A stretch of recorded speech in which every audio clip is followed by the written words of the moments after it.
Saat seorang pria menggali lubang di halaman belakang, dia menemukan harta karun. Setelah membersihkan tanah, sebuah kotak kayu terlihat. Jack melihatnya, setengah senang setengah khawatir. Senangnya karena rumah itu baru saja dibelinya, apapun yang ditemukan adalah keuntungan besar. Khawatirnya adalah takut menimbulkan masalah yang tidak perlu. Tentu saja, semua itu tidak penting. Yang penting adalah segera melihat apa yang sebenarnya tersembunyi di dalam. Dia mengira matanya sudah rabun dan salah lihat. Jadi Jack kembali membuka penutup untuk memeriksa. Kali ini dia melihat dengan jelas, di dalam kotak ada sebuah mayat, dan di sampingnya ada setumpuk uang kertas. Untuk memastikan apakah uang itu asli atau tidak, Jack terpaksa memberanikan diri membuka papan kayu. Diam-diam mengambil setumpuk, lalu dengan cepat mengembalikan tempat itu seperti semula. Takut rahasia di dalamnya diketahui orang lain. Seperti yang diketahui, uang asli dicetak di atas kertas bersasan, dan jika digoreng dengan pendeteksi uang palsu, kertas akan berubah menjadi kuning. Tidak diragukan lagi, uang ini semuanya asli.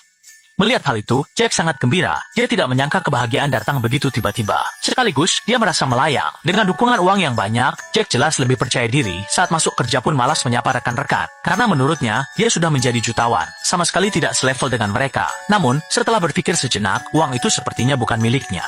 Untuk itu, Jack merasa bimbang selama beberapa hari. Akhirnya, keinginan mengalahkan akal sehatnya. Dia memilih untuk mengambil uang itu sebagai miliknya, daripada melapor ke polisi atau memberitahu agen. Jangan tanya kenapa, jawabannya adalah, uang ini terlalu menggiurkan. Jack memperkirakan secara kasar, tumpukan uang ini hampir 3.500.000 dolar Amerika. 3.500.000 itu konsep apa? Dolar Amerika itu konsep apa? Jika dikonversi ke dolar renminbi, langsung lebih dari 20 juta. Hanya dengan menaruhnya di bank, untuk mendapatkan bunga saja sudah lebih banyak daripada penghasilan Jack dari bekerja. Menyingkirkan hal ini, dia juga tidak berencana menaruh uang itu di halaman belakang lagi. Mereka langsung menyimpannya di ruang penyimpanan. Meskipun begitu, Jack tetap tidak tenang. Entah benar-benar ada orang atau hanya perasaannya saja. Dia selalu merasa mendengar suara aneh di dalam kamar. Namun, setelah turun untuk memeriksa, dia tidak menemukan apa-apa. Sampai dia melihat uangnya tidak hilang. Barulah dia merasa lega. Ketika Jack berencana kembali ke kamar untuk tidur, hal aneh terjadi. Harap perhatikan, ini akan mengejutkan. Dalam kebingungan dia sepertinya melihat mayat di dalam kotak kayu. Jack khawatir uangnya akan diambil, jadi dia segera pergi ke halaman belakang untuk memeriksa. Ketika membuka papan kayu saat itu, hati pria itu akhirnya tenang. Mayat masih ada, yang berarti tadi seharusnya hanya ilusi saja. Lagi pula orang itu tidak memiliki detak jantung atau nadi. Bagaimana mungkin bisa hidup kembali? Setelah semalaman bergelut, Jack baru saja tidur ketika waktu kerja tiba. Tidak ada pilihan lain, dia terpaksa membawa tubuh lelahnya ke kantor. Ketika manajer melihat wajahnya yang lelah, dia langsung memarahinya. Jika lain kali terus seperti ini, Jack akan langsung dipecat. Jika sebelumnya, tokoh utama pasti akan merasa tertekan. Tetapi sekarang dia tidak merasakan apa-apa, karena dia memiliki jutaan dolar. Jack datang bekerja hanya karena tidak ingin mengungkapkan identitasnya sebagai orang kaya. Dia juga mencoba kembali ke kehidupan sebelumnya, tetapi sangat sulit. Uang di rumah membuatnya sangat sombong. Bahkan saat minum bersama teman terbaiknya, dia tetap tidak bisa menemukan topik pembicaraan yang sama. Mungkin bahkan Jack sendiri tidak menyadari. Uang perlahan-lahan mengikis pikirannya. Dia berubah, menjadi tidak bisa menjaga mulut, menjadi sombong, tidak sopan, bahkan tidak mengucapkan selamat tinggal. Langsung bangkit pulang, meninggalkan temannya di bar. Namun, segala tindakannya pasti tidak akan berakhir baik. Ketika Jack pulang ke rumah, dia merasa seolah-olah langit runtuh. Di lantai tiba-tiba muncul 2 baris jejak kaki dibandingkan dengan sepatu di kakinya. Jelas jejak kaki itu lebih besar satu ukuran. Ini menunjukkan bahwa seseorang telah masuk ke rumahnya. Jika tidak ada kejutan, kemungkinan besar akan segera terjadi sesuatu yang tidak diinginkan. Pria itu baru saja menemukan 3.500.000 dolar Amerika dari kotak kayu di halaman belakang. Dan hasilnya tidak lama kemudian, di depan pintu rumahnya muncul 2 baris jejak kaki. Awalnya Jack mengira itu adalah jejak kakinya sendiri. Tetapi setelah diperiksa dengan cermat, dia menyadari bahwa ukurannya jelas tidak cocok. Yang berarti ada orang yang masuk ke rumahnya. Namun untungnya uangnya tidak hilang. Masih ada di ruang penyimpanan. Meskipun ini kabar baik, Jack harus mencari tahu siapa yang meninggalkan jejak kaki itu. Karena dia baru saja pindah rumah.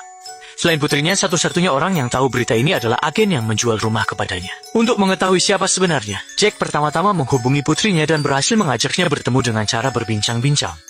Yang mengerti pasti mengerti. Anak ini bertemu hanya alasan. Mencari putrinya hanya ingin mencari tahu. Ingin tahu apakah putrinya baru-baru ini mengunjungi dirinya. Hasilnya tidak mengejutkan. Putrinya langsung menyangkal telah menemui ayahnya. Karena baru-baru ini dia baru saja bertemu pacar baru. Sedang sibuk menjalin hubungan. Sama sekali tidak punya waktu untuk bertemu dengan Jack.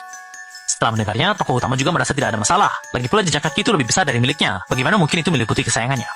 Setelah mengesampingkan kecurigaan terhadap putrinya, kini hanya tersisa pihak agen. Untuk mencegah orang asing masuk ke rumah, Jack dengan tegas menyembunyikan 3.550.000 dolar Amerika. Itu ke dalam kotak kayu di halaman belakang di bawah naungan malam. Khawatir terjadi sesuatu, dia bahkan sengaja memaku 88 paku ditutupnya.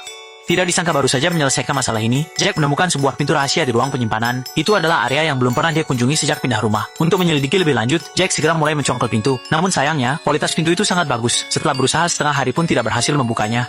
Tepat pada saat itu, telepon dari pihak perantara masuk, dan Jack memanfaatkan kesempatan ini untuk menanyakan apakah mereka baru-baru ini datang mencarinya. Setelah mendapat jawaban negatif, dia kemudian menanyakan tentang kondisi pemilik rumah sebelumnya. Mengenai hal ini, pihak agen juga tidak tahu. Hanya tahu bahwa pihak tersebut menghilang tidak lama setelah membeli rumah. Setelah menutup telepon, Jack tiba-tiba teringat mayat di halaman belakang. Mungkinkah itu pemilik rumah sebelumnya? Dengan sikap mencoba-coba, dia membuka kembali tutup peti mati, berharap menemukan petunjuk dari mayat tersebut. Setelah beberapa saat mencari, dia benar-benar menemukan sebuah dompet dan satu set kunci dari tubuh tersebut. Meskipun dompetnya kosong, kunci itu benar-benar bisa membuka pintu tersebut. Di balik pintu terdapat sebuah ruang bawah tanah yang gelap. Di bagian paling dalam ruang bawah tanah itu terdapat 5 benda yang dibungkus dengan kain tahan air. Dari bentuknya, sepertinya adalah manusia.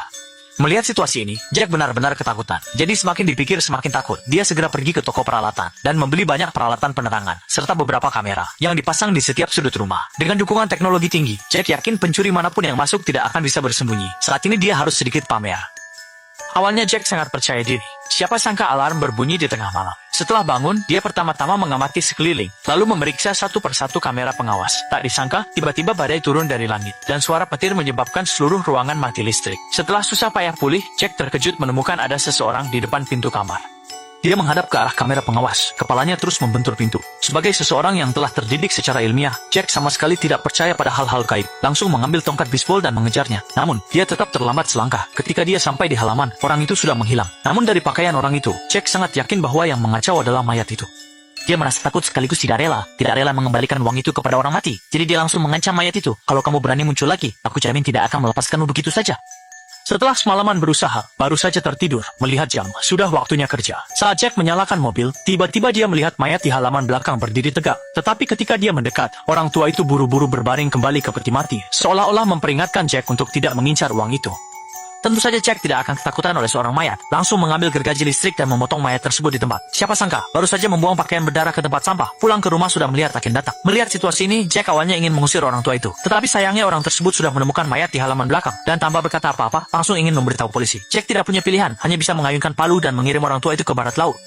Kemudian dia membungkus rapat-rapat orang tua itu, dan menaruhnya di ruang bawah tanah. Harus diakui, sekarang Jack sudah benar-benar kehilangan dirinya. Malam itu, temannya hanya ingin mengajaknya minum, tanpa sengaja memicu alarm, tetapi malah dianggap sebagai pencuri uang. Langsung ditangkap dan dibanting ke tanah, lalu Jack mengambil bor dan melakukan operasi otak pada temannya. Adapun tubuhnya juga dibuang ke ruang bawah tanah. Setelah itu, selama beberapa waktu, Jack menghabiskan hari-harinya di rumah. Tidak berani keluar, takut uang itu diincar orang lain. Tentu saja, jika ada yang datang tidak peduli apa tujuannya, Jack pada dasarnya akan tanpa ragu memukul mereka sampai mati. Hingga kemunculan putrinya, barulah dia sedikit sadar. Awalnya Jack berencana untuk membunuh putrinya dan membuangnya di ruang bawah tanah seperti yang dia lakukan pada orang lain. Tetapi untungnya darah lebih kental daripada air. Pada saat kritis, tangisan putrinya membangkitkan hati nuraninya. Sekarang Jack akhirnya mengerti kesulitan pemilik rumah sebelumnya. Dia pasti takut uang itu hilang, sehingga tega membunuh orang. Mayat-mayat di ruang bawah tanah adalah bukti terbaik. Namun yang menyedihkan adalah, Jack juga menempuh jalan yang sama. Dia tahu semua akar masalahnya adalah karena uang itu. Setelah berpikir panjang, Jack memutuskan untuk menyelesaikan masalah dari akarnya. Dia pertama-tama memasukkan uang ke dalam tas, membawanya ke halaman belakang, dan menuangkannya ke dalam kotak kayu. Kemudian dia mengambil bensin dan menuangkannya di atasnya. Benar, Jack berencana membakar barang-barang berbahaya ini. Idenya memang bagus, tetapi ketika saatnya tiba untuk melakukannya, dia benar-benar tidak bisa melakukannya. Pada akhirnya, Jack membuat keputusan yang bertentangan dengan leluhurnya, yaitu berbaring di dalam peti mati, selamanya menjaga uang itu. Dari sini dapat dilihat, pemilik rumah sebelumnya juga mati dengan cara yang sama. Mungkin dia dan Jack sama-sama menjadi sangat waspada setelah menemukan uang itu. Waspada sampai setiap orang yang mendekati mereka, membuat mereka curiga bahwa orang tersebut mengincar uang mereka, lalu dengan kejam membunuhnya. Bahkan jika pada akhirnya bisa memulihkan akal sehat, tetapi tetap dikuasai oleh keinginan. Jika tidak, mereka tidak akan memilih untuk bunuh diri dan selamanya tinggal di dekat uang itu. Cerita ini memberitahu kita bahwa manusia harus tetap berpijak pada kenyataan. Rezeki nomplok yang datang tiba-tiba mungkin juga bisa menjadi bencana. Bagaimana menurut kalian?